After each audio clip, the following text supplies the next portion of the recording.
Uribe necesita un gobierno de Duque para salvarse en la corte y volver al poder. Petro. En entrevista con Semana, Petro le habla a los votantes de Fajardo, le contesta a Claudia López y asegura que Duque es la cara tecnócrata que puso el uribismo para reformar a la justicia para que el expresidente pueda perpetuarse en el poder. Gustavo Petro sabe que no la tiene fácil para la segunda vuelta presidencial. Aunque se le nota exhausto por lo que ha sido una campaña intensa, duerme pocas horas.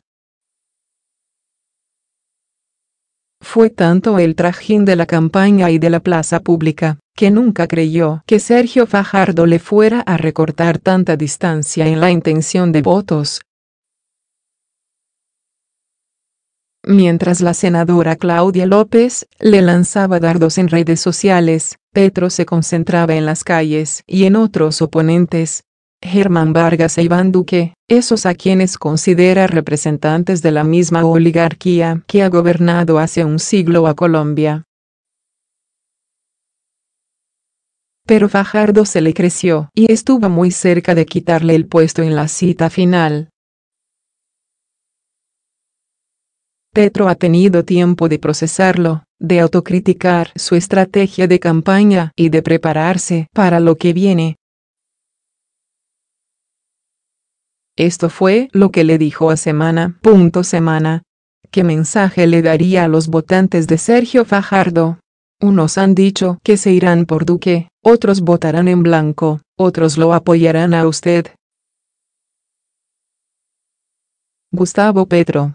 Programáticamente no hay mayor diferencia entre lo que propuso Sergio Fajardo y lo que propusimos nosotros.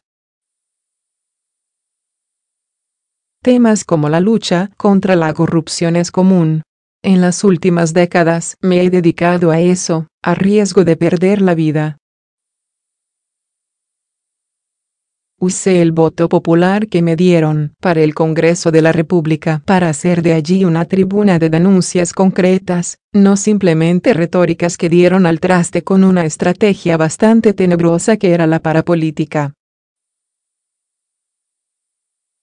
Aún eso existe, pero la golpeamos, sin duda, gracias también a la Corte Suprema de ese entonces. Y con denunciar no sirve, ya lo sabemos.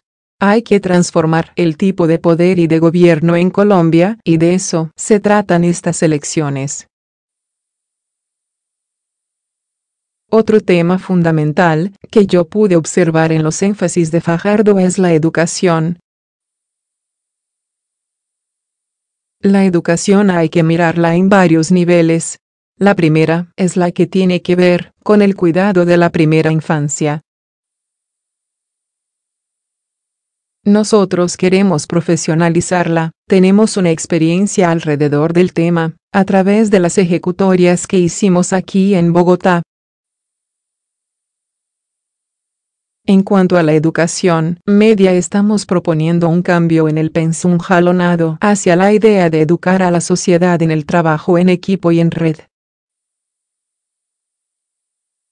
En el tema de educación superior fue que tuvimos algún tipo de distancia, allí se afirma más la idea meritocrática que dio origen a ser pilo paga. Yo en cambio, creo que la educación superior es un derecho. Eso es consustancial del ser humano. Saber no es un tema de que uno es un bruto y el otro es un inteligente, no, lo que pasa es que unos quieren una cosa, otros otra, en cada vocación hay experticias, posibilidades, capacidades. Ese sería un tema a discutir, porque yo sí creo que el eje en la educación superior de carácter público, no nos metemos tanto en la educación privada, es concebirla como un derecho, es decir, la gratuidad como acceso a la educación superior para cualquier joven en cualquier parte del territorio. Es la irradiación del saber que ya adquiere el joven en la institución académica, hacia la sociedad. Y ahí hay que construir unos lazos de irradiación, porque de lo contrario, la sociedad no gana. Que el saber sea un factor de producción. En ese tema quiero profundizar más. El SENA nos ayudaría muchísimo. Es un tema en el que programáticamente estábamos casi de acuerdo. Semana. ¿Qué lo diferencia de la propuesta de Fajardo? GP. Yo creo que un poco la diferencia está en el talante, unas variables que no son propiamente programáticas. Son métodos de hacer las reformas, cosas de ese estilo que tienen más que ver con un método democrático, la posibilidad de que la gente tenga la confianza de que no va a haber imposiciones, sino una construcción colectiva y social sobre temas como la educación, que además es el grueso.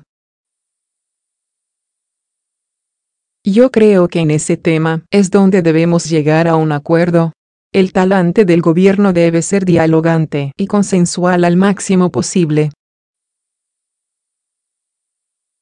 Siempre habrá gente que no quiere, pero hay que intentar que la construcción sea social, que sea colectiva. Semana. Díganos 3 razones por las cuales no votar por Iván Duque. GP. Digamos que a Duque lo he conocido a partir de los debates porque no tenía ninguna información previa, como la mayoría de los colombianos. Sí me pareció un joven que busca ser la cara tecnocrática del uribismo, como haciendo ese intento, pero es el uribismo el que está detrás. Uno no puede decir que no es homofóbico y se rodea de homofóbicos, pues el gobierno va a ser homofóbico, eso sí, olvídese. Uno no puede decir que son las fuerzas del Congreso las que determinarán la reforma de la justicia, no, pues si las fuerzas del Congreso las va a dominar.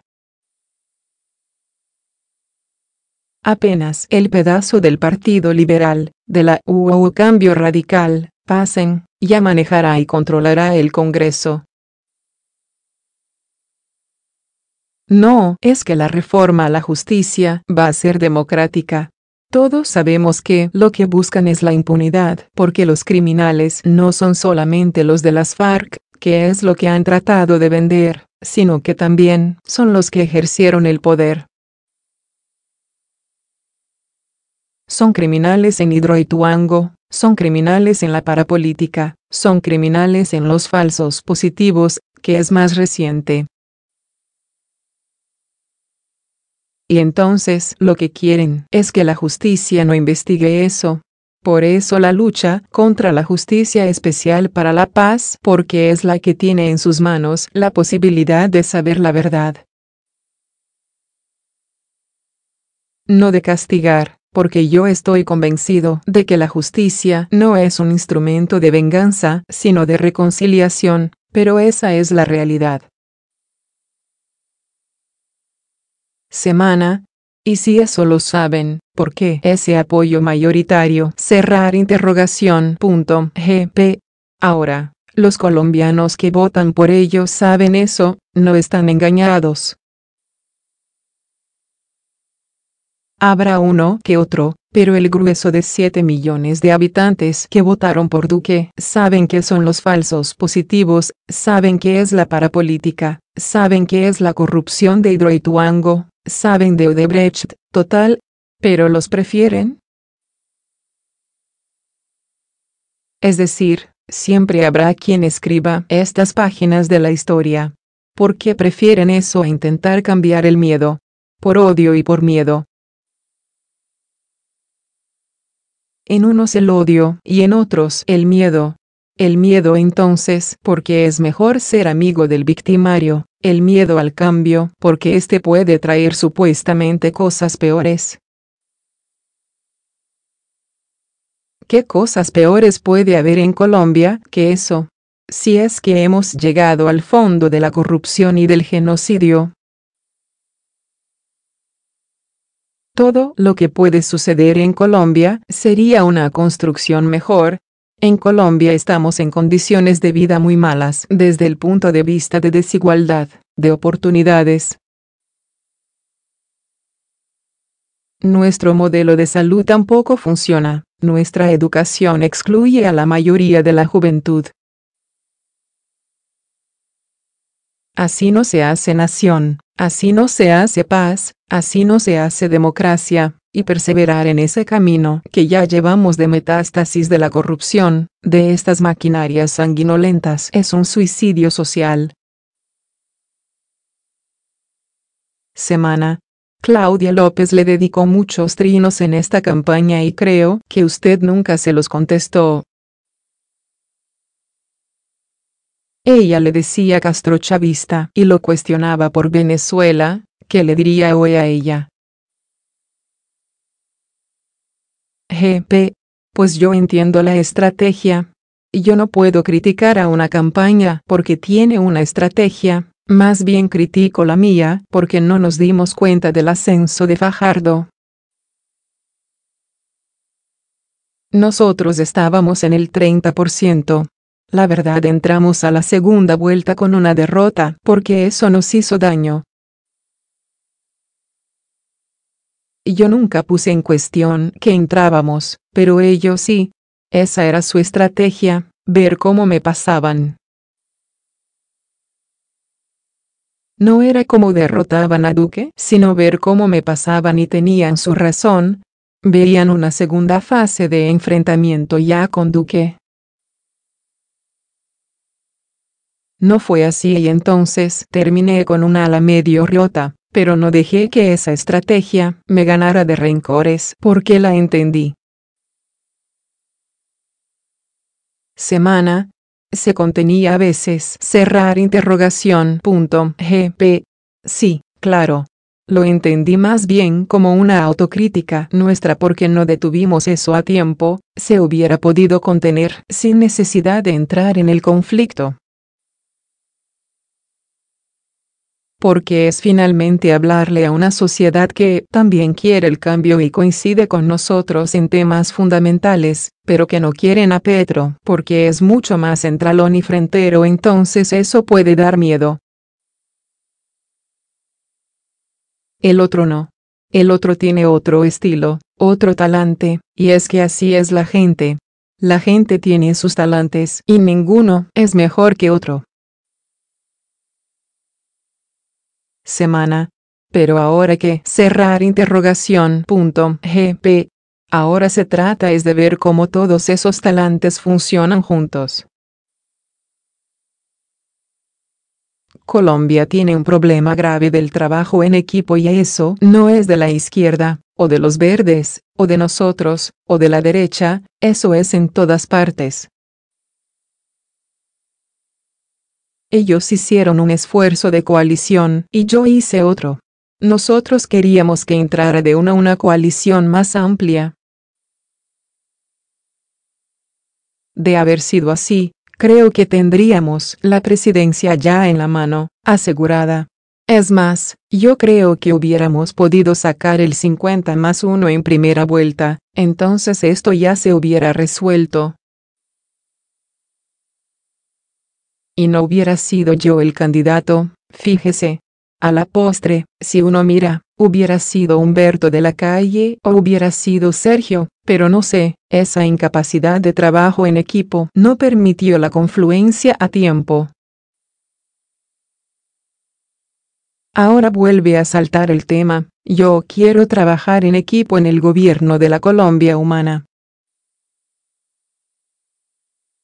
Quiero que sea un gobierno pluralista y, de hecho, demostré en la Bogotá humana pluralismo. No hice un gabinete de mis amigos, vinieron académicos, vino gente de otros partidos, pero que se querían sintonizar con el programa. Y demostramos que sí se puede, que se puede gobernar y trabajar en equipo. Semana. Pero hay parte de los votos fajardistas que insisten en quedarse en el voto en blanco. GP. Ahora, puede surgir, y espero que no tesis como el purismo, esa, que dice que no nos juntamos con nadie y nos preservamos para ganar en 4 años, cualquiera que gane ahora. Si van a Uribe, Uribe sabe para qué es el poder y no con un criterio democrático. Él sabe que no es solo para destruir la justicia y salvarse, es para perpetuarse. Va a poner presión para que se reforme la Constitución y él pueda ser elegido, va a llevar a Duque a una situación difícil si queda de presidente. No es usted, soy yo. Duque va a tener que hacer ahí una traición, una vaina difícil para el país. La traición significa dejarlo encarcelar, o supeditarse y dejar que Uribe continúe el otro periodo. O sea que no habría una oportunidad para Fajardo. Ahí hay una equivocación enorme. Es la posibilidad de un gobierno plural o que transite así a la democracia lo que va a permitir que Fajardo mismo, o gente como Fajardo, puedan gobernar el país por los siguientes 4 años y de ahí para adelante unas generaciones que ya están surgiendo y que, en ese momento, ya tendrán toda la oportunidad de gobernar a Colombia.